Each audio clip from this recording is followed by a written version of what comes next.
Amateur astronomer capable of catching these things with his small telescope and a small camcorder.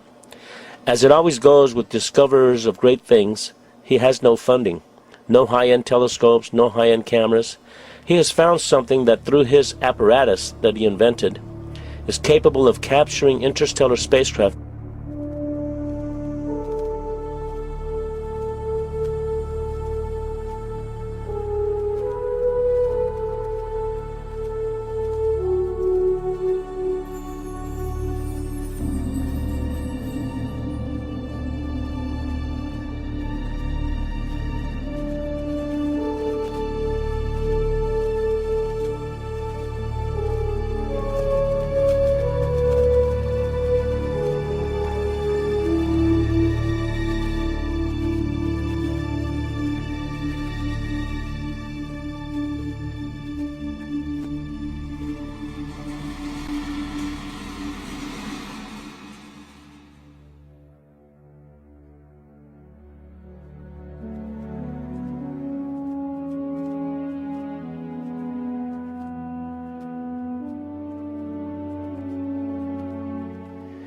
If the starships that John Leonard Walson has captured in deep space are ours, then I am glad we have them out there protecting our planet.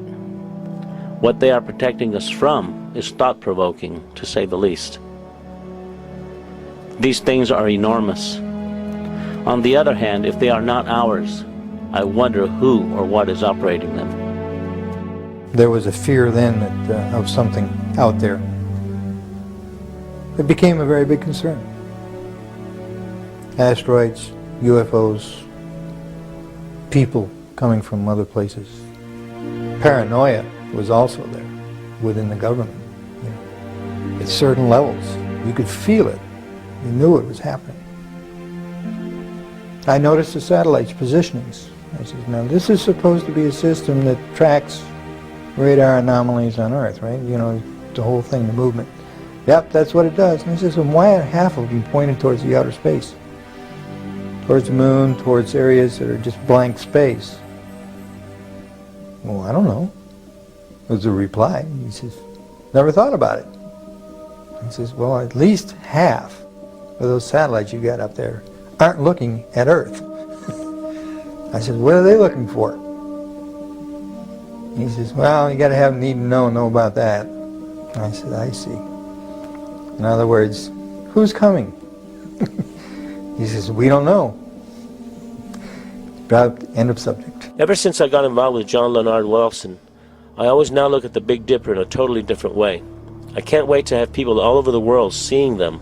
The great thing about the interstellar starships is we know where they are.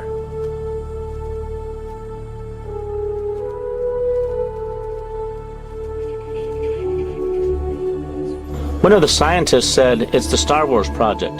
Okay. If that's the case, where were we when they put these things up there? When one thinks how much one large structure weighs, it's inconceivable how we got it into deep space. The machinery it would take to construct one of these things is no less conceivable. And the fact that they can expand and transform into different shapes in deep space is extraordinary. There are questions I have. If they are man-made, then we must have technologies that are way beyond our comprehension. What kind of energy systems are being applied here? This is one big puzzle that has yet to be solved, or at the very least, acknowledged.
As John Leonard Walton follows them with his telescope, they are in perfect sync with the Earth's orbit, posing as a star in Orion's belt, the Big Dipper, Vega, or in other constellations.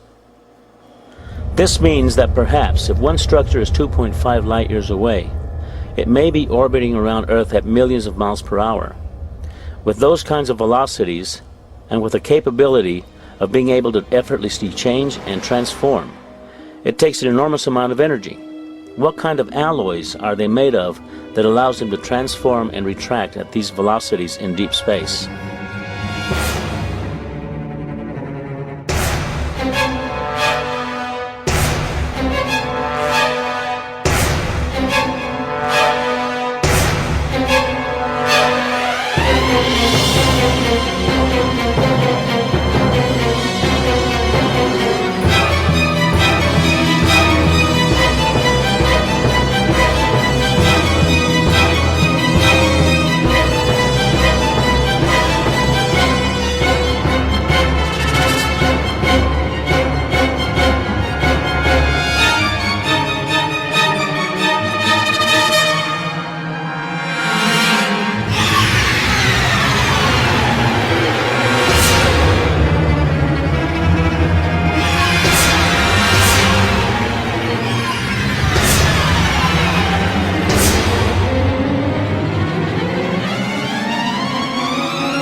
It has taken us at least 10 years for the United States, with the help of Russia and other countries, to construct a space station. And when you look at these huge structures that are in deep space, you just have to wonder, what are these things? Who inhabits them? There are rumors about secret projects where men and women have been sent into outer space as an exchange program. You need to think about this. We have wars going on right now here on Earth. Our planet is in turmoil. People of the Earth have no concept as to what reality is anymore. We are too busy fighting terrorists, too busy looking out for human enemies. Is something more sinister awaiting our planet? Are we under observation and under close scrutiny? We don't know what we are about to learn about the interstellar communities that are obviously among us, orbiting our planet in our immediate solar system. For the moment, we have barely tipped the iceberg.